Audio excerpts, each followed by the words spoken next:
Hello അസ്സലാമു അലൈക്കും welcome back. അപ്പോൾ ഇന്നത്തെ വീഡിയോ ഒരു ക്യാരറ്റ് ഡെസേർട്ടിൻ്റെ വീഡിയോ. നമുക്ക് എളുപ്പത്തിൽ ഉണ്ടാക്കാം. ഇനിയിപ്പോൾ പെരുന്നാളിലായില്ല, അപ്പോൾ എന്തെങ്കിലും മധുരമെല്ലാം ഉണ്ടാക്കണമല്ലോ. അതിന് വേണ്ടിയിട്ട് ഞാൻ ഒരു 10ഓളം ക്യാരറ്റ് തൊലി കളഞ്ഞെടുത്തിട്ട് ചെറുതായിട്ട് ഗ്രേറ്റ് ചെയ്തിട്ട് എടുക്കുന്നുണ്ട്.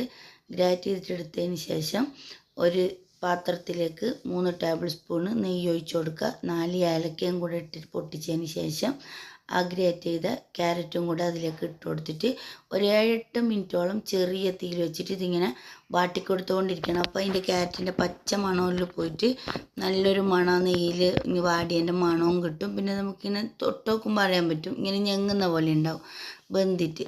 അപ്പോൾ അതിന് ശേഷം അതിലേക്ക് തിളപ്പിച്ച 3 കപ്പ് പാല്, 3 കപ്പ് എന്ന് പറയുമ്പോൾ അര ലിറ്റർ പാല് ഞാൻ ഇതിലേക്ക് ഒഴിച്ച് കൊടുക്കുന്നുണ്ട്. ഇതും കൂടെ ഒഴിച്ച് കൊടുത്തിട്ട് നമുക്ക് നല്ലോണം ഒന്ന് ഇളക്കി കൊടുക്കാം.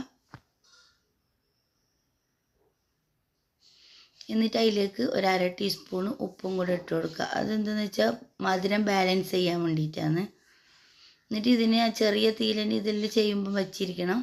എന്നിട്ട് അതൊന്നും കൂടി അടച്ചു വെച്ചിട്ട് ചെറുതായിട്ട് അതിങ്ങനെ പാൽ അതിൽ മിക്സായി വരുന്നത് വരെ നമുക്ക് അടച്ച് വെച്ച് വെയിറ്റ് ചെയ്യുക. അതിനുശേഷം ഞാനൊരു 1/4 കപ്പ് പാലെടുത്തിട്ട് 2 ടേബിൾ സ്പൂണ് വാനില പൗഡറില്ലേ, കസ്റ്റർഡ് പൗഡർ, ആ പൗഡറും കൂടെ എടുത്തിട്ട് മിക്സ് ചെയ്യുന്നുണ്ട്. അപ്പോൾ ഇതിന് പകരം നിങ്ങൾക്ക് പാൽ വേണമെങ്കിൽ അത് കൊടുക്കുക.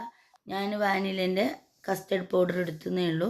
ആ മിക്സിനെയും കൂടി ഈ പാല് തുറന്ന് നോക്കുമ്പോൾ പാലും ആ ക്യാരറ്റിലൊന്നും നല്ലോണം തിളച്ച് കുറുകി വന്നിട്ടുണ്ട്. എന്നിട്ട് ഈ മിക്സും കൂടെ അതിലേക്ക് ഒഴിച്ചു കൊടുത്തിട്ട് നല്ലോണം ഇളക്കി ഒന്ന് നല്ല കട്ടിയായി കിട്ടാൻ വേണ്ടിയിട്ട് നമുക്കതൊന്ന് യോജിപ്പിച്ച് ഇങ്ങനെ ഇളക്കിക്കൊണ്ടേയിരിക്കാം. ഇളക്കിക്കൊണ്ടിരിക്കുമ്പോൾ അത് പെട്ടെന്ന് തന്നെ കട്ടയാവും.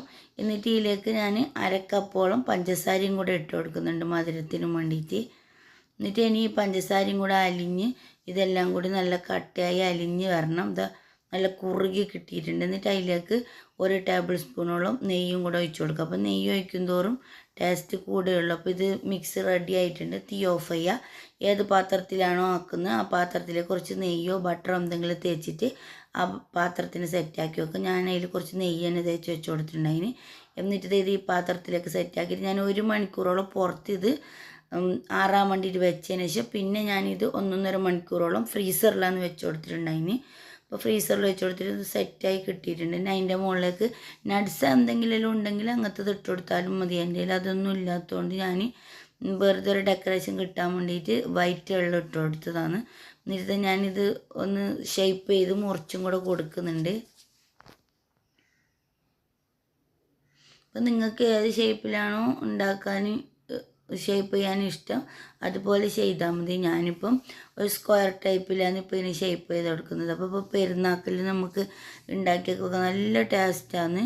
അങ്ങനെ ചെയ്യാൻ വേണ്ടി എളുപ്പം തന്നെ, ഭയങ്കര എക്സ്പെൻസീവ് ഒന്നുമല്ല. നമ്മൾ ക്യാരറ്റ് ഇതിൽ പുരയിൽ എപ്പോൾ ഉണ്ടാകുന്ന സാധനം തന്നെ എളുപ്പത്തിൽ ഉണ്ടാക്കുകയും ചെയ്യാം. കുറേ മെനക്കെടില്ല, ഒന്നുമില്ല.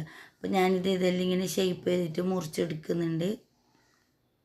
അപ്പോൾ ഞാൻ ചെറിയൊരു സ്പൂൺ പോലത്തെ, അപ്പോൾ ഇതാകുമ്പോൾ അരി ഉള്ളതുകൊണ്ട് നമുക്ക് പെട്ടെന്ന് ഇത് വിട്ടിങ്ങനെ എടുക്കാൻ പറ്റും കത്തിനേക്കാളും. അപ്പോൾ ഇത് ഇതേപോലെ കിട്ടും. അടിപൊളി ടേസ്റ്റ് തന്നെയാണ്. വീഡിയോ ഇഷ്ടമായെങ്കിൽ ഒന്ന് ഉണ്ടാക്കി നോക്കാം. ലൈക്ക് ചെയ്യുക, ഷെയർ ചെയ്യുക, സപ്പോർട്ട് ചെയ്യുക, സബ്സ്ക്രൈബ് ചെയ്യുക. അസ്സലാമു അലൈക്കും വറഹ്മത്തുള്ളാഹി വബറകാതുഹു.